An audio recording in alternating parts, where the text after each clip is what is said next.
문어 총각이 있었습니다. 문어 총각이 이제 결혼을 해야겠다 싶어서 멸치 아가씨에게 가서 청혼을 했습니다. 그 멸치 아가씨가 아주 청혼을 받고 기분이 좋아서 부모님에게 가서 이야기를 했습니다. 이렇게 내가 청혼을 받았는데 허락해 주십시오. 그리고 이제 부모님의 허락을 받으려고 그러니까 부모님이 반대하시는 거예요. 왜 그러냐 그랬더니 우리 집은 그래도 뼈대가 있는데 그 집은 뼈대가 없어서 안 된다고 그러더래요. 오늘은 부부에 대한 말씀을 드리려고 합니다. 하나님께서 부부를 지어주셨죠. 아담을 지으시고 또 하와를 지어서 부부로 이렇게 지어주셨어요. 그래서 그때 어떤 분은 그러더라고요. 하나님이 줄에 쓰셨다고. 그런데 하여튼 두 사람을 하나님께서 지어서 돕는 배필로 서로 그렇게 도우면서 살게 그렇게 했습니다. 그래서 가정을 이루었지요. 그 현장에 처음에 가정을 이루어 사는데, 여러분 다 결혼 많이 하신 분이 대부분이시지만 결혼해 보면 처음에는 아주 황홀하지 않아요. 좋잖아요. 아주 그냥 흔히 우리가 말합니다. 신혼부부 만나면 꽤 냄새가 많이 난다고 그런 얘기를 하죠. 이거 아주 기쁘고 황홀해요. 그런데 그때 그것이 오래 지속되나요? 안 되지. 길어봤자 2년, 그러면 한 6개월 보통 갑니다. 6개월. 그러면 그냥 다투더라고요. 보니까 아직 결혼이 좋은 것만 나이구나 하고 실망을 한대요. 그때 실망의 단계, 이게 두 번째 단계입니다. 황홀한 단계, 두 번째 실망 단계. 그러다가 이제 그래서 거기 하면서 부부가 다투어. 6개월 정도쯤 되면 반드시 다투게 돼 있습니다. 안 다투는 게 이상한 거예요. 이게 다투어요. 그게 다투면 이제 좀 지나가다 보니까 영리한 부부는 빨리 포기를 합니다. 야, 이건 내가 오늘 또 이 말을 하면 시끄러니까 참아야지. 그리고 참습니다. 이게 포기의 단계입니다. 그 상당히 그러면 달인 지경에 가는 거예요. 포기야. 내가 오늘 이 말을 하고 싶은데 아주 참는다, 참아. 시끄러워서. 그래서 참는 거예요. 이 포기의 단계. 그 다음에 네 번째 단계는 이제 그러다 보니까 미운정, 고운정이 듭니다. 여러분 다 결혼하신 지 한 10년 이렇게 되신 분들은 다 미운정, 고운정이 들은 거예요. 이제 못 헤어져. 비운정, 고운정이 많이 들어서요. 그 다음에 이제 다섯 번째 단계에 가면 뭐냐면 당신 없이는 못 살아. 이런 단계입니다. 그냥 큰일 나. 이제는 어떻게 다 재혼할 수도 없고 사는 거예요. 요내 신문에 보니까요, 97살 먹은 할아버지가 87살 먹은 할머니하고 재혼했더만 세계에서 최고 신혼부부래. 최고의 신혼부부. 제일 나이 많은 세계의 최고의 신혼부부 97살, 87살 10년 차의 할아버지가 청혼을 했대요. 막 미친 듯이 쫓아다녔다네. 그랬더니 할머니가 마음이 감동해서 결혼했대요. 그랬대요. 하나님께서는 우리에게 이렇게 지으셔서 이 세상에 세 가지를 창조하셨다는 거예요. 첫 번째가 가정, 두 번째가 교회, 세 번째 천국에. 이 가정을 어떻게 하나? 우리가 이 가정은 찬송이 있고 사랑이 있고 위로가 있고 하나님께 영광, 예배가 있어요. 가정에. 근데 가정에서 그 교회에서 하는 것처럼 가정을 그렇게 사는 거지요. 이 교회 오면 예배 드리고 사람들에게 상냥하게 인사하고 그렇잖아요. 교회 오면 다 그렇단 말이에요. 서로 따뜻하게 얘기해. 가정이 그렇게 사는 거예요. 교회는 와서 어떻게 하나? 가정에는 다 사랑이 있잖아요. 그래서 교회 오면 다 믿음의 사람들끼리 서로 사랑하고 위로하고 협력하고 기쁘고 그렇게 하지요. 그래서 그러니까 가정을 교회같이, 교회를 가정같이 이렇게 살자는 것입니다. 그래서 교회 오면 사랑이 충만하고 은혜롭고 작은 천국을 이루고, 가정은 주님을 모신 아름다운 가정으로 가정 천국을 이루어요. 가정 천국, 교회 천국을 이룰 때 하나님께서는 천국의 지점, 어떤 분이 얘기하기를 그렇게 했어요. 천국의 지점을 만든다고. 하나님이 천국의 지점을 만드신대요. 그래서 그게 천국에 우리로 하여금 느끼면서 그림자처럼 사는 거예요. 교회는 뭐냐? 천국의 그림자예요. 그 모형을 여기서 보고 사는 거지. 그런데 교회가 지옥같이 되면 되겠어요? 그러니까 그건 항상 교회는 은혜롭고 말씀이 있고 성령이 있고 사랑이 있고 위로가 있고 이런 거. 그래서 하나님의 나라의 가정, 작은 천국을 이루는 거죠. 우리가 바른 부부관계라는 게 뭐냐? 그러면 두 가지를 적어도 가지셔야 돼요. 하나는 하나님이 우리 부부는 짝지어 주신 부부다. 이걸 믿으셔야 돼. 한번 저를 따라서 해요. 우리 부부는 하나님이 짝 지어주셨다. 믿습니까?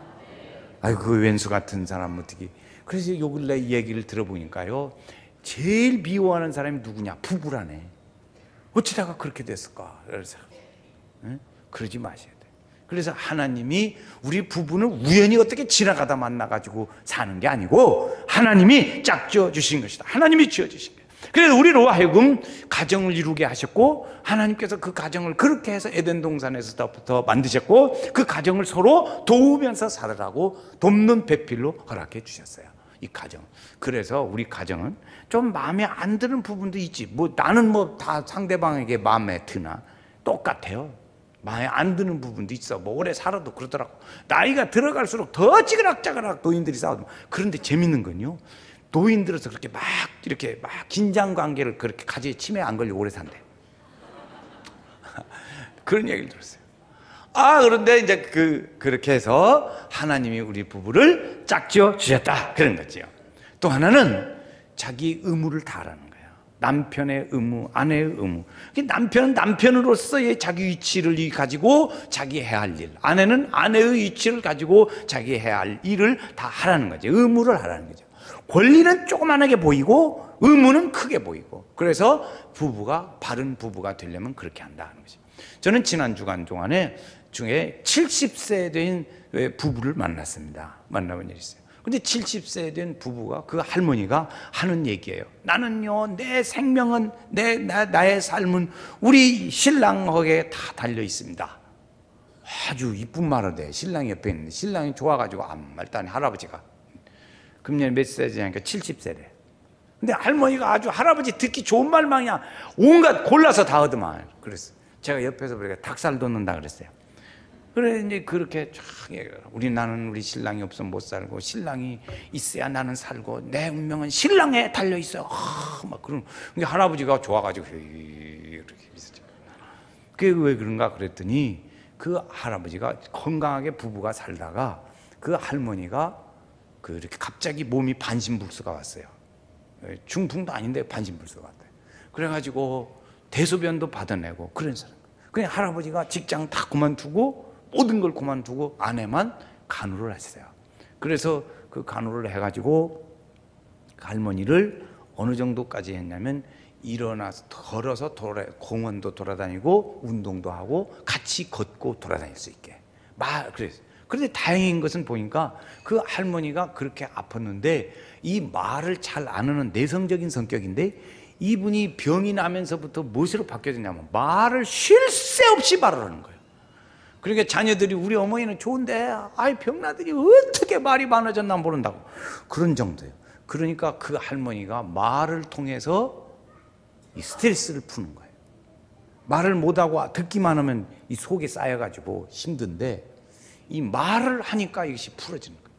그래서 그 몸이 나았는데, 들으니까 뭐 설악산도 갔다 왔다, 동해도 갔다 왔다, 요 지난 주간에는 울릉도 갔다 왔다는 거예요. 할머니가 어떻게 그렇게 다녀왔습니까? 그랬더니 그 할아버지가 그렇게 할머니를 지극정성으로 잘 모시고 다닌다네. 온갖 데를 다 데리고 다니신대. 그 할머니 노인들끼리 어디 여행을 가고 그러면은 최고의 부러움의 대상, 이 몸이 불편한 할머니. 왜? 할아버지가 다 그렇게 해서 그 집에 있지, 그냥 나 혼자 다녀올게, 이렇게 아니라는 거예요. 꼭 같이 모시고 다닌대. 세상 천지 어디를 가도. 그래서 이 할머니들의 최고의 부러움의 대상이 됐다는 거예요. 그런데 그분들은 똑같이 뭐냐면, 할머니가 그렇게 얘기를 많이 해요. 나는 우리 할아버지에게, 우리 남편에게 내 운명은 달려있고, 우리 남편이 아니면 나는 못 살고, 우리 남편이 나의 세계 최고야, 세계 최고로 2,500만 분의 1이라고 막 그러면서, 하여튼 좋은 말, 여자분들이시여 그 좋은 말 많이 하세요. 그 할머니 아주 기가 막히대, 아주 좋은 말. 그래서 참 감사한데, 그렇게 살 때 그 가정의 부부가 바른 관계로 좋은 관계가 되더라고요. 근데 그 놀라운 건요, 이 오른손을 못 쓰는 할머니인데 이 왼손으로 컴퓨터를 다 하는 거예요. 컴퓨터를 해서 이 할머니가 노인들 65세 이상 되신 할머니 합창단이 있다네. 근데 거기에 멤버래요. 거기 멤버인데 그 합창단에 카페지기를 그 할머니가 한다는 거예요. 그 헌세타로 하도 소식, 뉴스, 사진 찍어서, 그 사진은 할아버지가 찍는다고 그런 줄 알았어요. 그랬더니 자기가 찍는데, 할머니가 찍어서 그걸 카페에다 올리고 소식 전하고, 그래서 카페지기에 좋은 말을 몇 개나 컴퓨터에 넣었는데 자기가 몇 개나 넣냐고 물어보니까 1213개를 거기다 들었다 했더라고. 할머니가 다 했대. 그러면서 오는 얘기 중에 하나가 뭐냐면, 원래 할머니가 수제였는데 나이가 들어가다가 병이 나면서 그 머리가 회복이 된 거예요. 청소년으로 회복이 됐어요. 한 번만 외우면 그냥 외워버린대. 외워진대요. 성경도 막 한 번만, 다른 사람은 몇 번을 하고 애를 쓰는데 자기는 한 번만 해도 싹 외워진대. 하나님이 그런 축복을 또 그 가정에 주셨더라. 그러니까 부부가 하셨잖아요. 이 부부관계가 잘못되면 세 가지 사건이 일어납니다. 하나는 뭐냐면, 기도가, 성경적으로 보면 기도가 막힌다 그랬어요.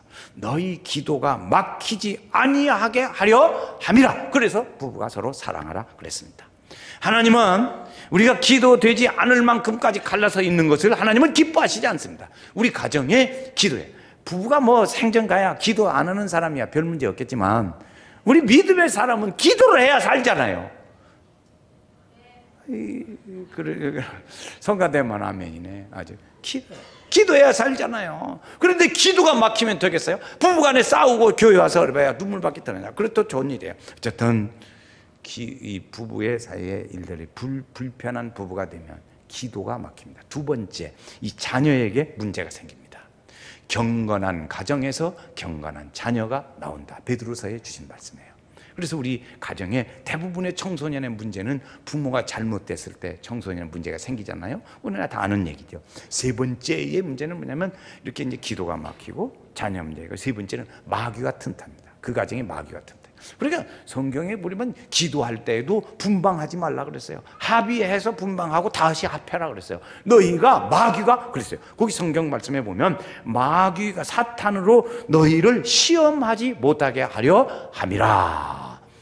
요즘에 보니까 부부가 어떤 가정은 얘기를 들으면 하나는 방 안에서 자고 하나는 소파에서 자고, 그런데 그런 집도 있다고 그래요. 더워서 그런데, 더워서. 근데 앞으로는 게 좋아요. 같이 사는 게 좋아요. 어쨌든 교회 생활도 이 가정이 무너지면 안 돼요. 우리 가정이 행복하게 하기 위해서는 우리는 서로 두 사람이 잘 만나야 합니다. 우리 부부는 잘 만났다. 시작. 왼수 그러지 말고, 우리 부부는 다시 해요. 그냥 잘 만났다고 시인하세요. 시작. 우리 부부는 잘 만났다. 우리가 만나면 두 가지를 잘 만나야 돼. 하나는 예수님을 잘 만나야 돼요. 예수님 만나서는, 그죠? 예수님 잘 만나면 내가 영생의 길을 앞으로 어떻게 살 거냐 하는 것이에요. 신랑을 잘 만났다, 배우자를 잘 만났다, 그런 것은 내가 앞으로 사는 내 생애를, 이 땅에 사는 내 생애를 내가 어떻게 맞이하면서 살 것이냐 하는 것이에요. 이게 축복의 은혜의 일들이지요. 소크라테스라는 사람이, 그 유명한 사람이 말하기를 뭐라 했냐면, 결혼을 잘하면 곱빼기의 축복이 있고, 안 좋은 배우자를 만나면 철학자가 된다 그랬어요. 생각을 많이 합니다. 그래서 오늘 우리가 일들 중에, 우리 결혼하지 않은 사람은 결혼을 위해서 기도를 많이 하셔야 합니다. 저를 들은 바 중에는 어떤 사람은 15살 때부터 배우자를 위해서 기도했대요. 그러더라고. 그래서 31살에 결혼했다고 그러더라고요. 여러분, 저는 지난 주간에 어떤 27살 먹은 아가씨를 만났는데 몇 살이냐고 물어봤어요. 그랬더니 27살에 결혼해야 되겠네, 좀 빨리 해야 되겠네요. 네, 그랬더니 그러세요. 그런데 기도했는데, 그래서 자기도 기도하고 자기 아버지, 어머니 이 세 사람이 같이 합심해서 기도하기로 했다고 그러더라고. 그 기도하셔야 돼. 자녀, 너는 왜 연애도 못하냐? 뭐 어떤 분은 보니까 그러더라고. 심한 분은 시집도 못 가고 결혼도 못하고 나가, 뭐들 들어왔어, 막 그런 사람도 있어요. 실제 봤어요. 저도 아들이 말이지 결혼을 안 하니까 33살 되도록 결혼을 안 하니까 막 나가, 너희가 자식도 아니야, 나가 잠깐 막 그러더라고. 그래도 그 아들을 속죄가 헤헤 그때. 근데 어떤 딸은 보니까 어떤 집은 35살이 됐는데 결혼을 못한 거예요. 웬수야, 웬수. 이 딸이 웬수 막 그러더라고. 그런데 그 딸이 결혼을 해서 딱 결혼하고 나니까 그렇게 뭐라고 하든 아버지가 뭐라고 하느냐면, 다 하나님이 짝이 있는데 괜히 나가라고 귀찮게 했다 이거지. 그래서 하나님이 다 짝, 하나님이 짝 지어주신 거라니까요. 우리 부부는 왼수라고 하지 말고 그렇게 살아요. 그래서 결혼하지 않은 분은 귀에서 기도를 하셔야 하고, 결혼을 하신 분들은 섬기며 열심히 사랑으로 가야 합니다. 주님께서는 우리 결혼을 무엇으로 비유했냐면 주님과 교회와의 비유로 해서 부부 얘기를 했습니다. 주님이 교회를 위해서 내가 생명을 주고 십자가에 죽고 그리고 내 모든 걸 다 바쳐서 교회를 사랑하고 신부로 했다, 이렇게 말씀하셨어요. 그러니까 하나님 주님께서 자신과 교회의 관계를 이렇게 십자가에 죽으심같이 한 것 같이 너희도 그렇게 사랑하며 살아라, 그거예요. 부부가 그렇게 살아야 한다고 가르쳐 주는 거죠. 홍콩에서 어떤 한 분이 이렇게 자녀를 셋을 뒀어요. 그래가지고 돈을 좀 주면서 이 집에 있는 이 큰 방을 너희들이 하나 다 채워봐라 그랬어요. 한 사람씩 다 채워봐라. 그랬더니 큰 아들은 나갔습니다. 나가가지고 무엇을 했냐면 건초를 사왔어요. 건초, 풀 돈도 별로 안 드는 풀을 막 사다가 집 방을 채웠습니다.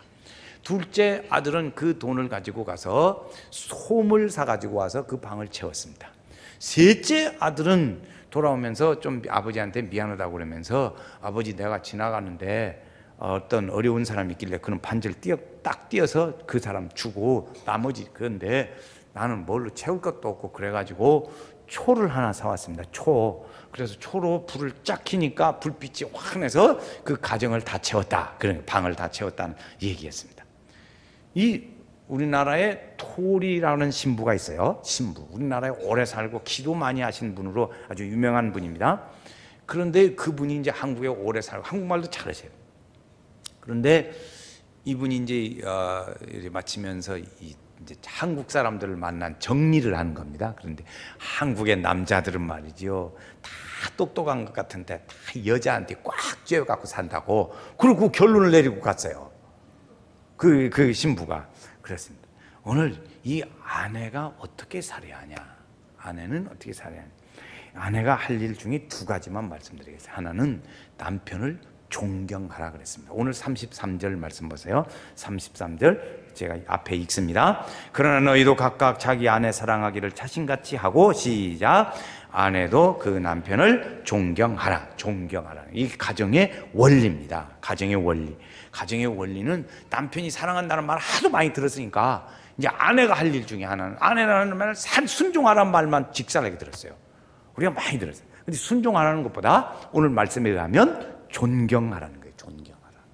또 다른 말로 보면 그전 성경에는 경외하라 그랬습니다. 이게 뭐냐면 존중해주고 사랑하고 좋으면서도 약간 어려운 듯한 그런 거. 그러니까 어린 자녀들이 좀 조금 크면, 자녀가 어릴 때는 그렇지만 좀 크면 아버지가 좋으면서도 약간 어렵습니다. 어머니보다 어려워요.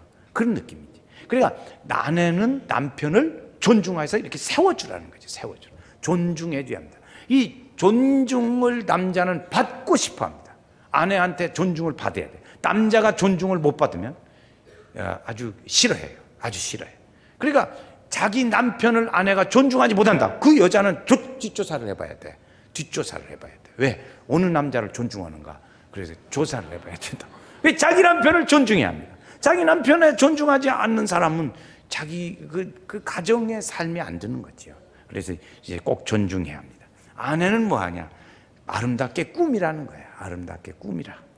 아내들은 남편을 대할 때 아름답게 꾸며. 여자분들은 요 근래만 화장품이 나오고 그런 줄 알았더니 2000년 전 그 이전부터도 솔로몬과 시바, 그때도 여자들은 화장했더만. 요즘만 화장하는 게 아니야. 솔로몬과 시바, 그때 그 시대에도 여자들은 화장했어요. 그러니까 아름답게 만들어라, 그 뜻이 있습니다. 그래서 뭘 사줘야지 그러지 말고 그냥 잘 꾸미라고 꾸미라는 거. 아름답게 마음도 꾸미고 그렇죠. 미스 코리아 대회 때 보면은 전부 날씬하고 다 좋은데 그 뭐 아름답다는 게 뭐라고 생각합니까? 그 답이 딱 나와 있어요. 이쁜 것만 아니라 마음이 이뻐야지요. 그래, 마음이 심성을 마음에 예쁘게 만들어 가야 합니다. 남편의 일들. 자, 여자는 남편을 존중하고 아름답게 꾸미자. 뭐 많이 있지만 두 가지. 남편은 어떻게 하냐? 남편은 아내를 귀중히 여겨줘야 한다. 귀중히 여기라 하는 것입니다. 그래서 기도가 막히지 않게 하고 마귀로 틈타지 못하게 하기 위해서 남편이 아내를 귀중히 여기라. 또 하나 있습니다. 오늘 말씀은 이것이 강조증 중에 하나. 남편들이여 아내를 위해서 기도하시라. 아내는 남편을 위해서 그렇게 기도를 많이 합니다. 그런데 이 남자들은 자기 아내를 위해서 통 기도를 합니다.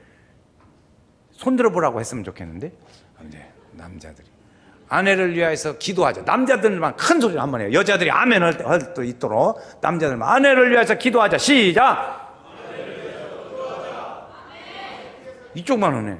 이쪽은 여자 없어? 다시 합니다. 다시 미안합니다. 다시 여자들이 아멘을 작아서 그러는 거예요.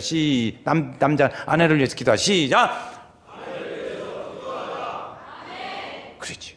기도하셔야 돼. 아내를 위해서 기도하지 않고 아내 보고만 남편을 위해서 기도하라. 그거 어떻게 좀 안 되지. 그건 균형이 안 맞잖아요. 아내를 위해서 많이 기도. 여기 왜? 여기 기도해야 합니다. 많이 아내의 건강을 위해서, 또 사랑을 위해서, 수고를 위해서 기도해야 될 줄로 믿습니다. 그래서 남편이 좋은 남편이 될 수 있는 거예요. 우린 사랑을 되게 세 가지로 얘기를 하기도 합니다. 이 사랑이 뭐냐? 그러니까 희생적인 사랑이다. 희생. 첫 번째가 희생. 남편들 아내 사랑하기를 그리스도께서 교회를 사랑하시고 위하여 주심같이 하라 그랬어요. 그렇게 살아라. 한국 남자들이 세계적으로 자라나는 것이 있대요. 그 중에 하나가 뭐냐면 월급 봉투를 여자한테 다 갖다 준다네. 그때 나도 전적으로 공감합니다.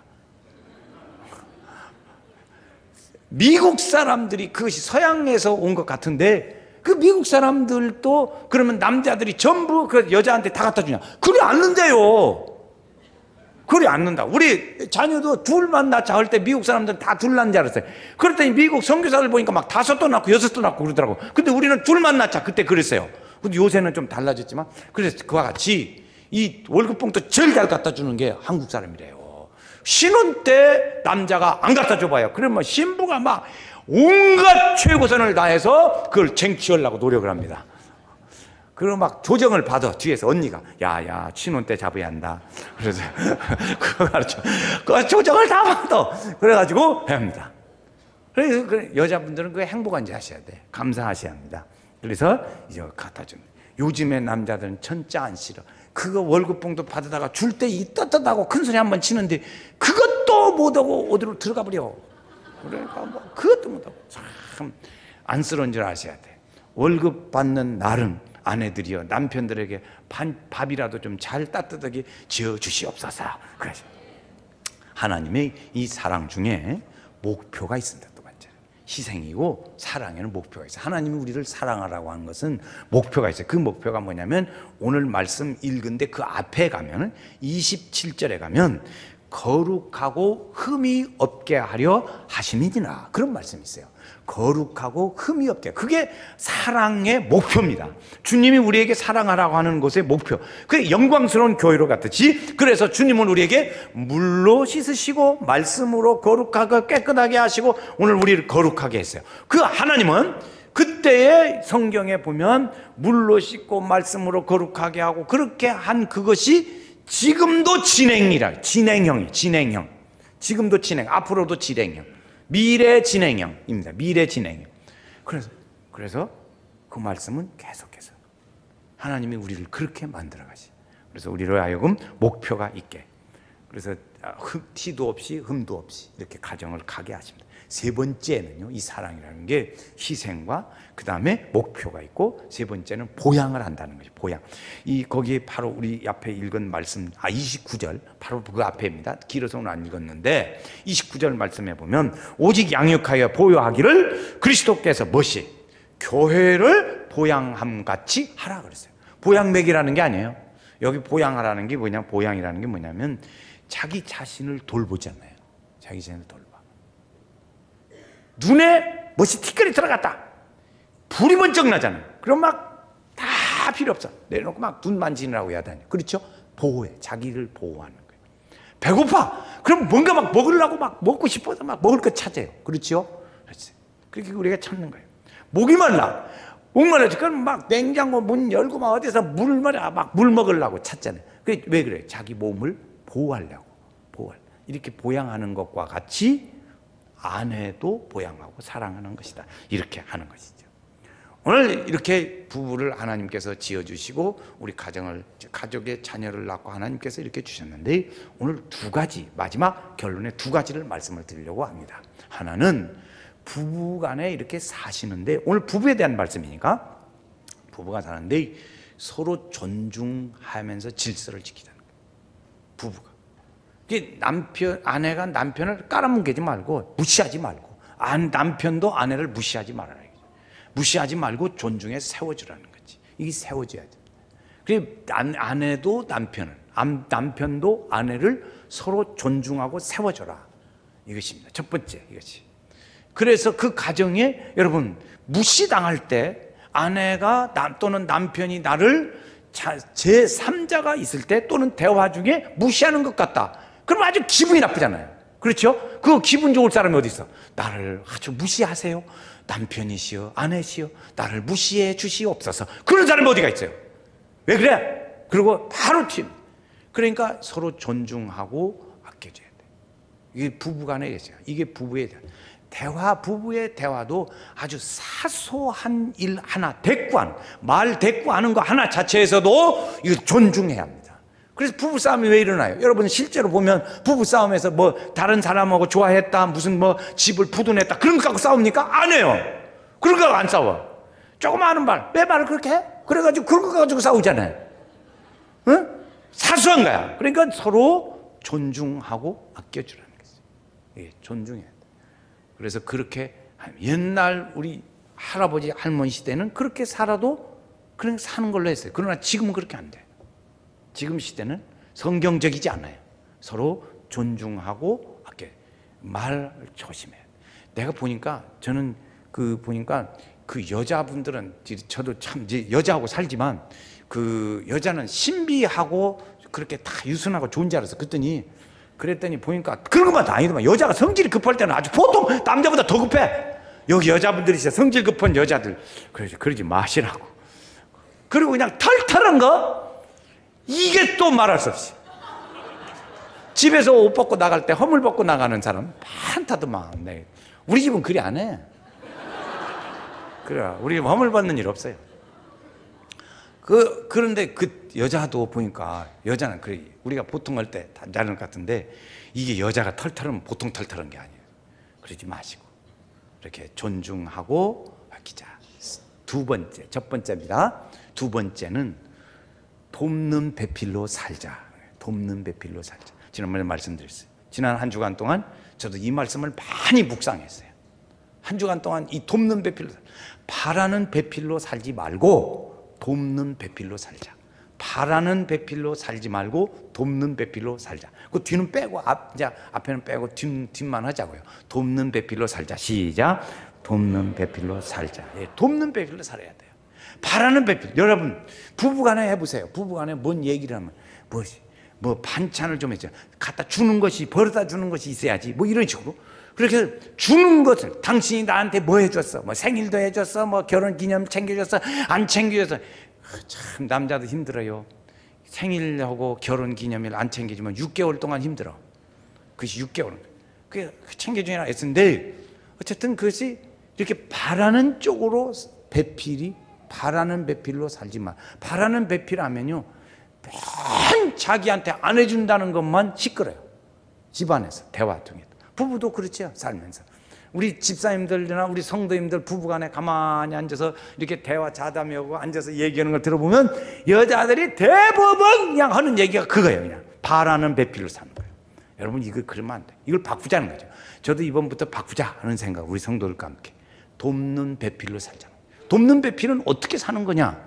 여러분 두 어머니가 병원에 입원했습니다. 두 어머니가 병원에 입원했어요. 그런데 한 어머니는 자녀도 없고 아무것도 없어. 자기 부부간에 혼자 조용히 잘 살아요. 근데 하나는 아기를 키우는 엄마야.